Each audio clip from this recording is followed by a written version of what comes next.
Bazilomthelile esibhedlela. Siyayibona. Ngiclean mina ngingaqala ngazo.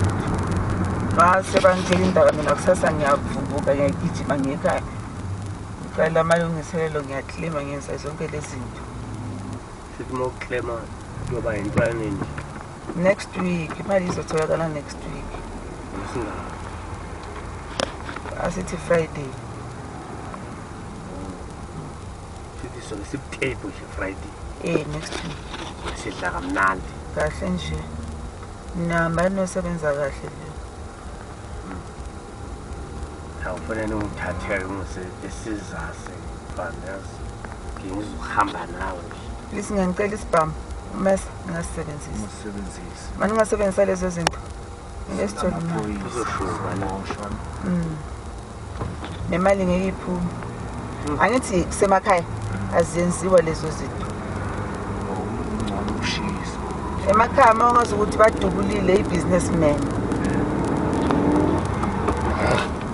So ukushisa yikho kurent. Oyinto ejwayelekile. Angithi bazothi mhlambe bheka la ethi khandlele ukushisa baqabanga into eziningi. Bese awu.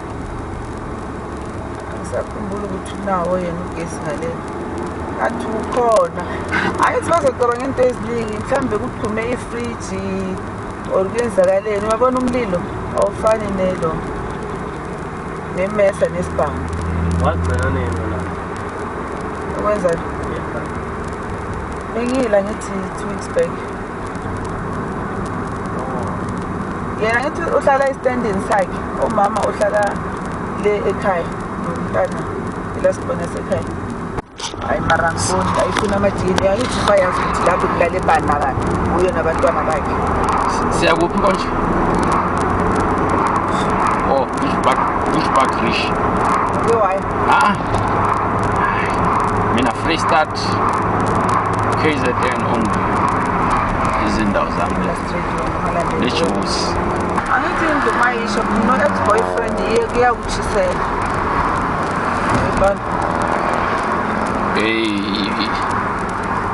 Or mhlambe intambo zegezi sihlangene